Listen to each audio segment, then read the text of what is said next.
In order to unlock the Burning Monolith and face the Arbiter of Ash, you're going to need to collect three things. The first is a Weathered Crisis Fragment, the second is a Faded Crisis Fragment, and the third is an Ancient Crisis Fragment. Putting all three of these fragments into the boss chamber will unlock the Arbiter of Ash, but how exactly do you get these? Well, these are obtained from the citadels, and yes, you may have to go a long way to reach them. So this one is the Copper Citadel. We also have the Iron Citadel. Now these citadels are found throughout your mapping.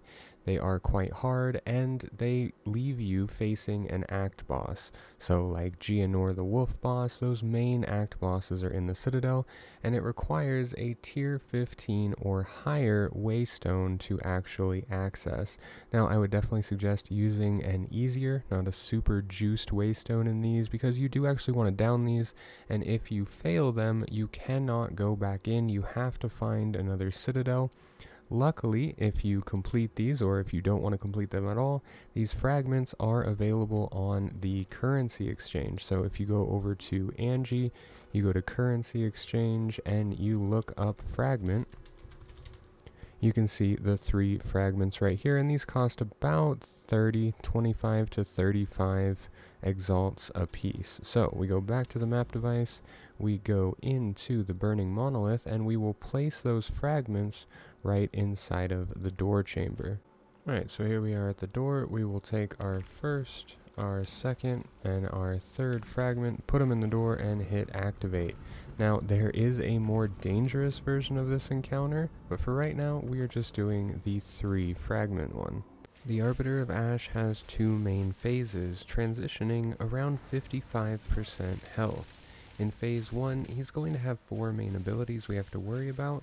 The first is his Ray of Light, where he will take about a 1 to 2 second timer to spawn up this beam that goes directly in front of him. If you want to get out of this, it will one-shot you no matter what. But this is a great time to beat on him. He will be in this for a few seconds, so you want to maximize that. The second is a Bullet Storm. He will again take a couple seconds to charge up. He will reach backwards and spawn 2 orbs that will Bullet Storm through the map. Now it should be noted that through any of these skills we're talking about, he can do that Ray of Light. So make sure you always have him somewhere visible on your screen so you know if he's charging up that ray. The Bullet Storm is fairly easy to avoid, and if you have evasion, you can just evade tank most of these. The next though is the Safety Dance. Again, it is a one-shot if you are not playing the Safety Dance. The orb that is lit up, and there will be between 6 to 8 of these orbs every time he does this, you want to go into that orb. As soon as it lands, you want to transition into the next most lit up orb and then just keep dancing around the room as they fall. Having something like 35% movement speed on your boots is going to be almost essential here. Last is the Hopscotch. He's going to spawn lines, and these are safety lines. You want to get into the lines. Again, if you're outside of these hollow lines where there is no lightning or fire damage, you're going to get one shot. If you're inside, you're safe. He's going to do again 6 to 8 of these different lines. If you have any prep work, so for Ranger, this is putting down your lightning rods.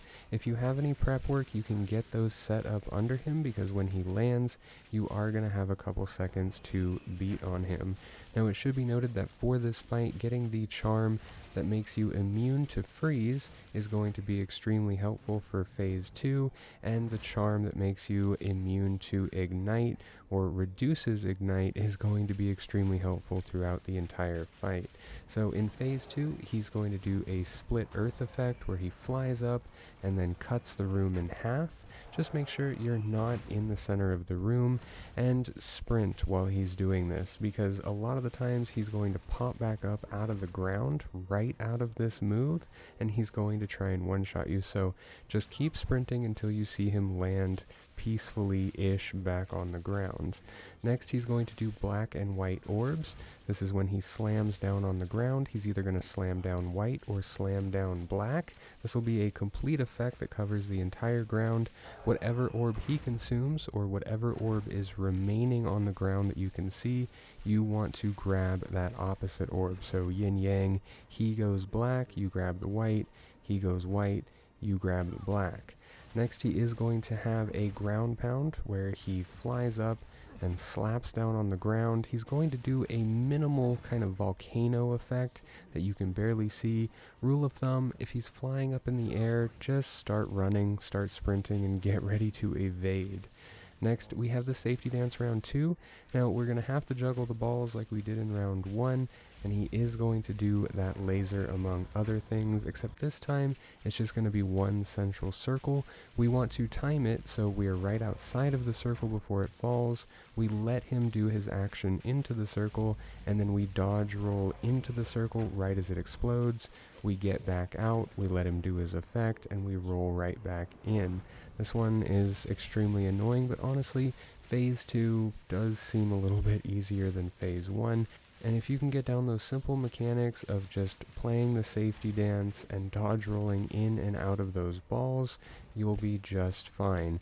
There are some times where bad RNG will just catch you when you're transitioning circles in Phase 1 with his ray of light, and you just can't cross. And that's just bad RNG. Chalk it up to not your fault and go again. During Phase 2, the Arbiter can also do a similar bullet storm effect to Phase 1, but much simpler as it just spawns an orb and releases it in a circular pattern to split right between them or dodge roll through them.